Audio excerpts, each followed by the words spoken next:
Qu'est-ce que ça m'a appris? Ça m'a appris tout simplement, déjà j'étais un papa fantôme.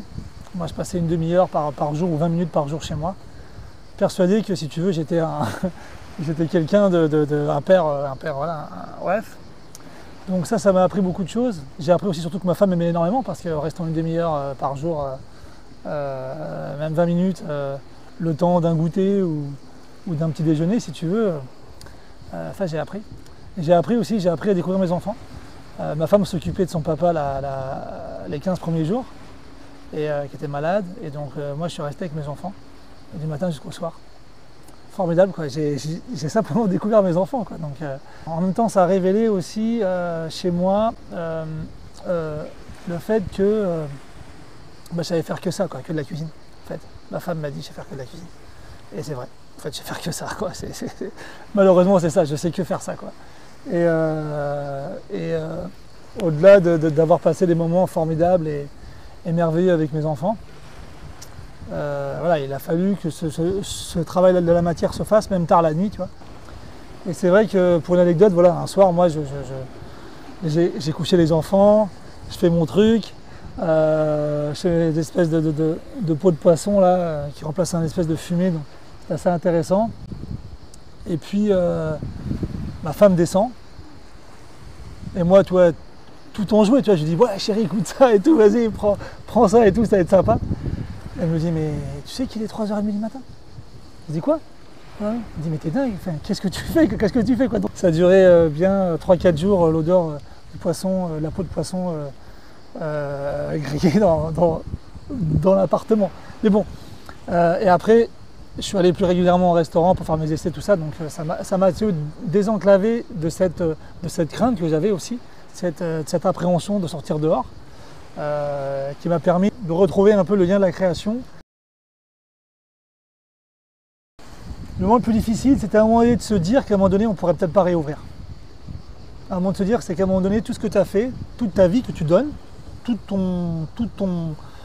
ta création, ton énergie, ce qui fait que toi, dans ce local, dans ce lieu, dans ce restaurant de quartier, comme je le dis, puisse s'éteindre. Là, à un moment donné, je me suis dit, mais qu'est-ce que je vais faire? Qu'est-ce que je vais devenir en fait? Et là, ça a été compliqué à un moment donné. Il y a eu quelques nuits blanches où je me dis, si on ne repart pas, qu'est-ce que je vais faire? Voilà, qu'est-ce que je vais devenir? Qu'est-ce que même la vie de ma famille, la vie de mes collaborateurs. Ça a été à un moment donné une vraie question. Le moment le plus agréable, je dirais, ça a été mes enfants. Ma fille qui me déguise en princesse. Il y a encore pas plus tard que le week-end dernier, je regardais les anciennes vidéos qu'on faisait. Tu sais, on dansait tous ensemble, j'ai du sport ensemble. Gabriel qui me préparait le petit déjeuner le matin, me dit papa, je te prépare un déjeuner, un déjeuner magique. Donc chaque samedi matin, il y avait un déjeuner avec Juliette, il préparait. Ça, je regarderai des moments formidables, quoi. Et puis il y a un truc que j'aimerais jamais, de dîner et déjeuner à la maison. Jamais ça m'arrive, jamais. Et ça, c'est les préparations des goûters, les recettes qu'on a fait ensemble, les 40 chocomas qu'on a mangés. Ça, c'était top, c'était top. Et puis, les recettes qu'on a fait en famille, quoi. Ça, c'était génial. Personnellement et professionnellement, pour moi, bonne nouvelle. Moi, bonne nouvelle, plus vite on retourne à la vie, plus vite on remet les choses en route, plus vite... alors, je dirais pas les choses reprennent la normale, mais les choses reprennent un sens. Même si pour moi il y en avait eu un là, et je pense que j'espère que ça aura fait sens chez certaines personnes pour la chaîne alimentaire, pour la façon de respecter plus nos maraîchers, nos producteurs, nos joailliers, tout ça, de se dire que finalement c'est pas de la com, c'est nécessaire, c'est vital. Cette chaîne alimentaire elle est là, elle est nécessaire. Il faut la préserver. Et je pense que ça pour moi c'est important de voir que ça fasse sens. Après, pour moi, bonne nouvelle, de partager ça avec mes clients. Mes gourmets, mes gourmands, c'est top.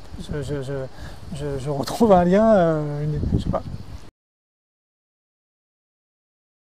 Moi, le monde d'après, c'est le monde de maintenant. Le monde d'après, c'est le monde de maintenant. C'est celle-là. Je crois qu'on n'a pas. Moi, j'ai pas changé d'un iota, à part sur peut-être, je dirais, sur la façon dont je vais réguler les fréquences de mes services dans mon établissement. On ne peut pas faire ce que l'on fait dans un rythme qui est demandé, 10 services par semaine, de faire de 7 h du matin à 1 h du matin pendant 20 ans. C'est pas possible. N'importe qui, moi je vois des chefs qui viennent dans l'immersion, je vois des professionnels qui viennent dans l'immersion, je vois des chefs qui viennent manger, je vois des professionnels qui viennent manger, je vois les gens, ils me disent mais c'est fou. Donc à un moment donné, il faut se raisonner aussi et se dire voilà, ben on va passer tout simplement 4 jours par semaine, 8 services, et on sait que 8 services, voilà, et on a 3 jours de vie entre guillemets sociale.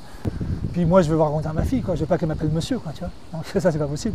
Donc je veux être là pour elle, je veux être là encore plus pour mon fils, mon fils grandit, je vais l'accompagner dans ses futurs accompagnements pour le basket. Voilà, moi c'est important d'être là pour eux. Je ne veux pas être juste là, entre guillemets, être là juste physiquement, pendant un court instant, mais jamais être là mentalement en fait. Parce que je serais soit trop fatigué ou soit absent. Impossible.